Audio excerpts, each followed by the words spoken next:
Friends, welcome back. तो friends, आज का वीडियो है चीन का यू टर्न, दुनिया हैरान। China plan against India failed in Myanmar, PM Modi. तो चलो फ्रेंड्स, देखते हैं कि यू टर्न क्या किया है और कौन सा इनका प्लान जो है वो फेल हुआ है। तो फ्रेंड्स, वीडियो शुरू करने से पहले अगर आप चैनल पर नए हो और आपने अभी तक सब्सक्राइब नहीं किया तो जल्दी से पहले सब्सक्राइब के बटन और बेल आइकन को क्लिक कर लो, ताकि आपको हमारे सारे न्यू वीडियोस जैसे हम अपलोड करें उसका नोटिफिकेशन आपको मिल जाए। अगर आपको वीडियो पसंद आता है please like and share. And yes friends, हमारा जो दूसरा चैनल है, ट्विटर, इंस्टाग्राम अकाउंट, उन सब के डिटेल्स है डिस्क्रिप्शन बॉक्स में, तो उनको भी सब्सक्राइब और फॉलो कर लेना। चलिए शुरू करते हैं।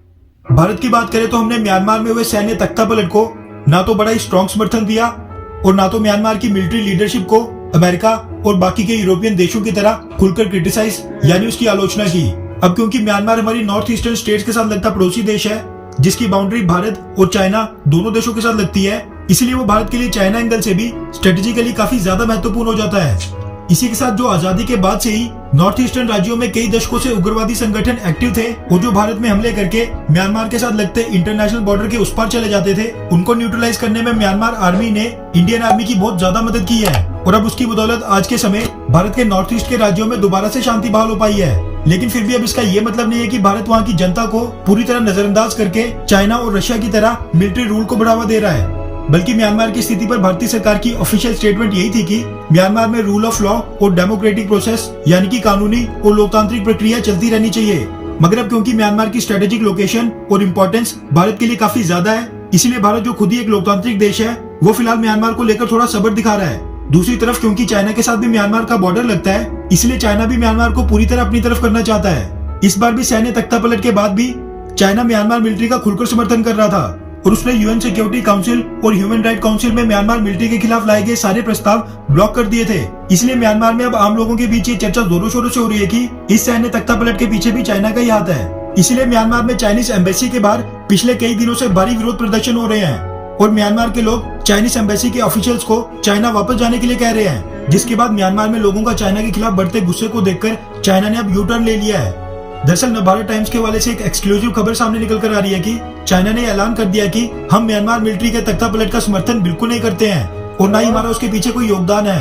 और अब चाइना ने म्यांमार मिलिट्री का समर्थन करने की बात पूरी तरह नकार दी है। मगर अब ये सोचने वाली बात है कि म्यांमार को यूएन सिक्योरिटी काउंसिल और ह्यूमन राइट काउंसिल में बचाने के बाद अब अचानक चाइना क्यों पलट गया है और उसने अचानक यू टर्न क्यों मार दिया। तो आपको बता दूं कि उसके पीछे का कारण है म्यांमार में चाइना के खिलाफ बढ़ता विरोध प्रदर्शन, जिसके बाद अब चाइना को यह डर है कि चाइना के खिलाफ ये भावना म्यांमार की जनता के मन में घर न कर जाए, वरना अगर म्यांमार की आम जनता के मन में एंटी चाइना सेंटीमेंट आ गया तो फिर फ्यूचर में म्यांमार भारत के उतना ही ज्यादा करीब हो जाएगा और फिर म्यांमार की पॉलिटिकल लीडरशिप पूरी तरह भारत के समर्थन में आ जाएगी। इसी के साथ चाइना ने आज की डेट में म्यांमार में रोड और रेलवे प्रोजेक्ट से लेकर सी पोर्ट्स और कई तरह के इंफ्रास्ट्रक्चर प्रोजेक्ट्स में भारी निवेश किया हुआ है। साथ में चाइना ने अपने BRI belt and road initiative में म्यांमार को भी जोड़ा हुआ है, जिसकी मदद से उसकी पहुंच बे ऑफ बंगाल तक बढ़ जाती है। ऐसे में अगर म्यांमार की जनता पूरी तरह चाइना के विरोध में उतर गई तो फिर भारत को म्यांमार की तरफ से घेरने का चाइना का सपना बस एक सपना ही रह जाएगा। वैसे भारत ने भी अभी तक म्यांमार की मिलिट्री लीडरशिप की आलोचना नहीं की है और फिलहाल वेट एंड वॉच वाली स्ट्रेटेजी अपना रहे हैं। तो फ्रेंड्स, मेरे हिसाब से तो बिल्कुल सही होगी, क्योंकि ऐसे ही नहीं कुछ सोचा होगा, बहुत थिंक किया गया होगा, बहुत डिस्कशंस हुई होंगी, बहुत हाई ऑफिशियल्स ने इन सब के ऊपर एक एक चीज पे ध्यान दिया होगा और फिर ये डिसीजन बनाया होगा कि अभी कोई एक्शंस नहीं लेने, अभी सिर्फ वेट एंड वॉच करना है।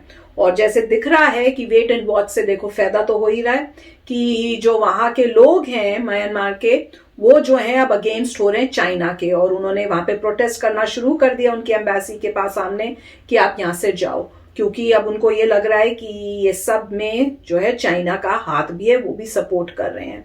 तो और उसको देख के अब चाइना भी अब पीछे हट रहा है और वो इस टाइप की स्टेटमेंट्स दे रहा है कि नहीं, हमारा कोई सपोर्ट नहीं है या इस टाइप का।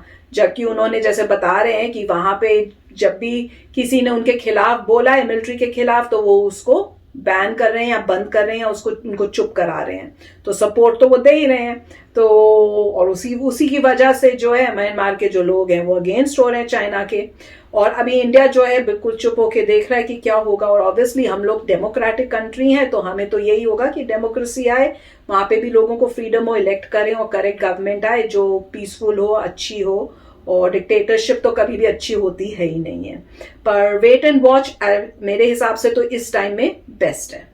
राइट, तो अच्छा वीडियो था। इसमें अब एक मेन पॉइंट ये है कि देखिए, जब ये मिलिट्री कू है, चाइना ने पहले कुछ नहीं कहा था, इंडिया ने भी कुछ नहीं कहा था, मगर जो म्यांमार के लोग हैं उन्होंने प्रोटेस्ट चाइना का क्यों किया?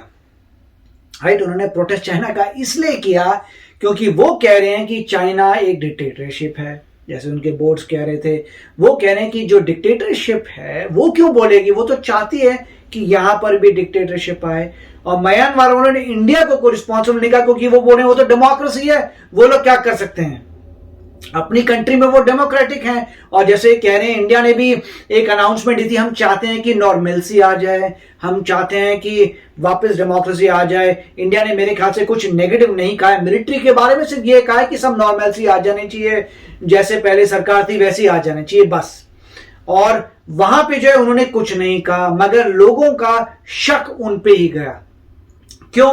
क्योंकि वहां पे डिक्टेटरशिप है। नहीं, और साथ में वो कह रहे हैं ना कि यूएन में जब भी किसी कंट्री ने इस बारे में बात की है तो उन्होंने वहां पे उस बात को भी बंद कर दिया है, करवा दिया है। अभी इतना कोई कवरेज नहीं आया है कि यूनाइटेड नेशंस में किसने पॉइंट उठाया है, क्योंकि यूएस ने तो अपने सीधे सैंक्शंस कर दिए, चलो सैंक्शंस कर दिए, मगर मैंने ऐसा नहीं देखा था यूएन की कोई इमरजेंसी मीटिंग हुई होगी, मगर उतनी कवरेज आई नहीं कि यूएन की कौन सी इमरजेंसी मीटिंग हुई है, उसमें कौन कौन लोग थे जिन्होंने मुद्दे उठाए और फिर चाइना ने वीटो किया।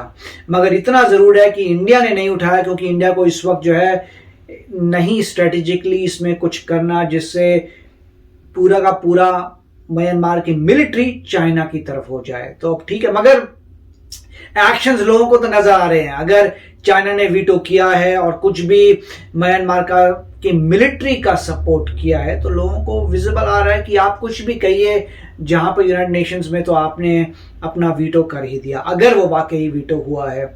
और इसमें सभी देशों को अब ये लगेगा कि बहुत जरूरी है कि और भी परमानेंट मेंबर्स आए।